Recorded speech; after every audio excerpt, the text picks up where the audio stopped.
السلام علیکم ورحمۃ اللہ۔ امید ہے کہ میرے سبھی ساتھی خیریت سے ہوں گے۔ آج ہماری جو تختی شروع ہوگی وہ تختی نمبر 22۔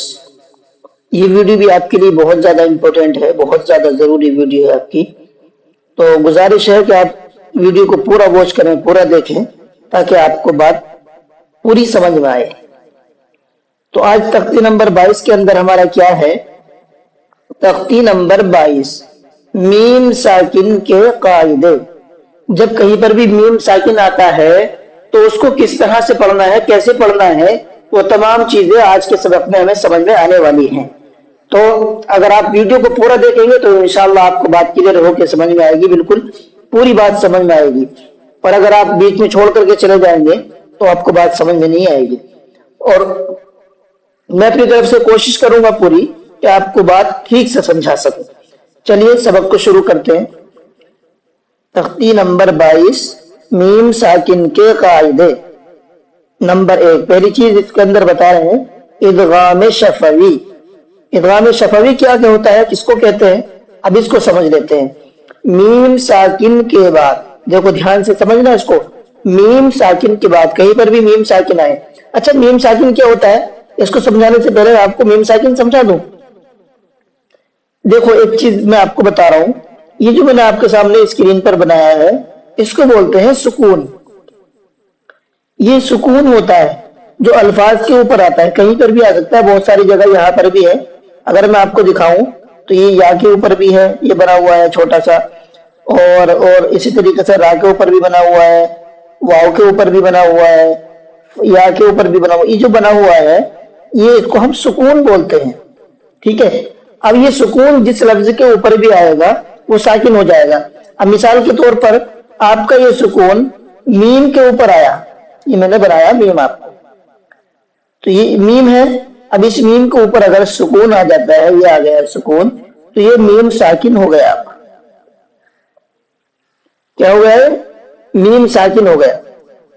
تو یہ میم ساکن جہاں پر بھی آئے گا اس کو اچھے سے سمجھ لینا۔ اس کے میم ساکن کے قاعدے صرف آپ کے اسی سبق کے اندر آئیں گے، باقی اور کسی سبق میں نہیں ہے، تو اس لیے یہیں پر اس کو ٹھیک سے سمجھ لینا تاکہ آپ کو بات ٹھیک سے سمجھ میں آ جائے۔ تو میم ساکن جہاں پر بھی آئے گا، اب ہمیں اس کے بعد دیکھنا ہے کہ اگر میم ساکن کے بعد میم آئے تو میم کو میم سے ملا کر غننے کے ساتھ پڑھا جائے گا۔ کیا کریں گے ہم؟ اگر میم ساکن کے بعد میم آ جاتا ہے تو میم کو میم سے ملا کر کے غنہ کر کے پڑھیں گے۔ اصل جو بات بتانی ہے غنہ کی ہے۔ تو دیکھیں اس کی مثال میں آپ کو بتاؤں، یہ میم ساکن ہے اور اس کے بعد میں میم آ گیا، یہ جو تشدید لگی ہوئی ہے نا اس کے اوپر 3 دانت والی ترشول والی، یہ تشدید اس لفظ کے اوپر آتی نہیں۔ وہ آنے کی وجہ یہ ہے کہ یہاں پر میم ساکن ہے، اور میم ساکن ہونے کی وجہ سے جب اس کو کاف کو ہم میم میں ملائیں گے، اس کو میم کو پڑھیں گے تو میم کو میم میں جب ملائیں گے 2 میم ایک ساتھ ہو جائیں گے۔ تو جب 2 میم ایک ساتھ ہو گئے تو یہ ڈبل ہو گئے، اور تشدید کیا کرتی ہے؟ لفظ کو ڈبل کر دیتی ہے۔ تو جب یہ الفاظ ڈبل ہو گئے تو اس کے اوپر آٹومیٹک تشدید آ گئی۔ سمجھ میں آیا؟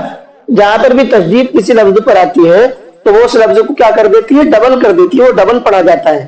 تو جب یہ 2 میم ایک جگہ ہو گئے، جماعت 2 میم ہو گئے، ڈبل ہو گئے، تو ان 2 میم کے ڈبل ہونے کی وجہ سے یہاں پر تشدید آئی، تو اب یہاں کیا ہوگا؟ غنہ ہوگا۔ چلیے دوسرا قاعدہ کیا بتا رہے ہیں؟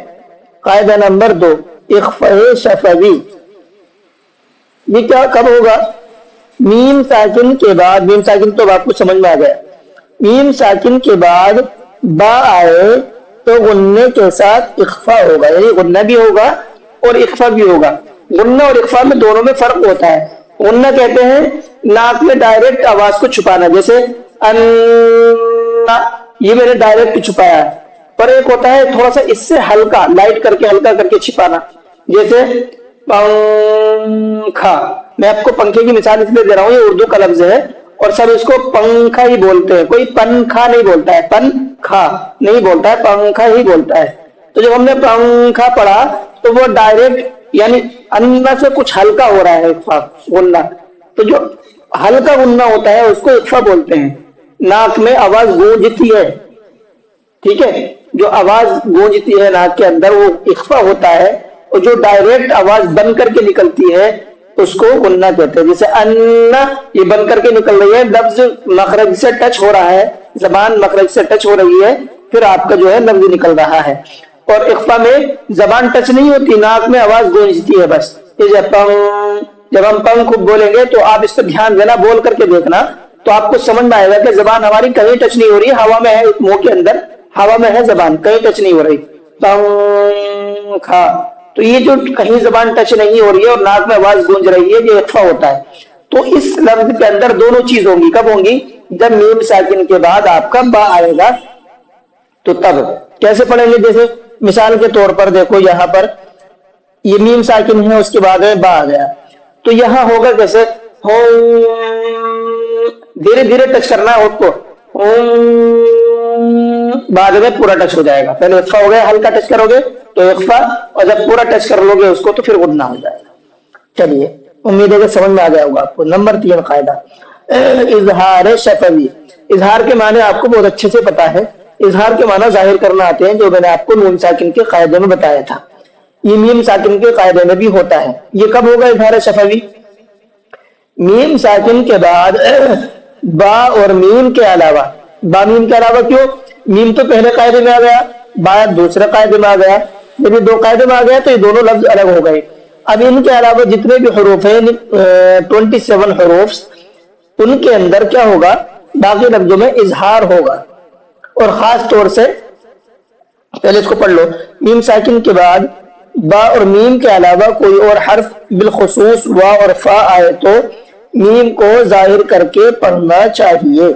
جیسے اردو میں ہم تم جیسے بولتے ہم تم تو یہاں غنہ نہیں کرتے، ہم ایسے نہیں کرتے، ہم تم. تو کیا پڑھا ہم نے؟ با اور میم کے علاوہ جتنے بھی الفاظ آئیں گے اگر میم ساکن کے بعد میں، تو وہاں پر کیا ہوگا؟ اظہار ہوگا. جیسے یہ نیچے کی مثال ہے، دیکھو پہلی مثال میں میم ساکن کے بعد میں فا رہا ہے، ہم فیہا، ایسا نہیں کریں گے، ہم فیہا ظاہر کر کے. میم ساکن کے بعد دال ہے تو یہاں بھی نہیں ہوگا. یعنی کل ملا کے دو لفظوں کے علاوہ کہیں بھی آئے گا تو وہاں پر غنہ یا اخفا نہیں ہوگا، ظاہر کر کے پڑھیں گے. تو چلیے میں آپ کو ایک مثال صرف پہلے والی دیکھیے، ایک مثال آپ کو بتا دیتا ہوں، باقی انشاءاللہ کل کے سبق میں پڑھیں گے. حمزہ زیر ای، لام یا زبر لئی، الی، کاف میم پیش کم، الیکم. یہ غنہ ہو گیا، دیکھو آپ کا ہے نا، میم ساکن کے بعد میم تھا. میم را پیش مر، الیکم مر، سین زبر سا، الیکم مرسا، لام واو پیش لو، الیکم مرسلو، نون زبرنا، الیکم مرسلون. اب یہ آیت آتی ہے، اس کو بس اتنا کہنا ہوتا ہے، آگے آیت یا آیت. یہ وقف بھی کہہ سکتے ہو، وقف. اب جب وقف ہو جائے گا تو آپ قاعدہ پڑھ کر کے آئے تھے، زبر پر وقف کرنا ہو تو جزم لگا کر کے سانس توڑ دیں گے. تو اب ہم پڑھیں گے الیکم مرسلون. اللہ گیا ہوگا آپ کو. چلیے آج کا سبق صرف اتنا ہی رہنے دیتے ہیں، تاکہ انشاءاللہ اگلے سبق میں دیکھیں گے. اگر آپ کو میرا پڑھانا سمجھ میں آیا ہے، ویڈیو اچھی لگی ہو تو لائک کر لیں، چینل کو سبسکرائب کر لیں، تاکہ ہماری تمام اپڈیٹ آپ تک پہنچتی رہے، قرآن کریم کا فیض آپ کو ملتا رہے. ٹھیک ہے، السلام علیکم ورحمۃ اللہ.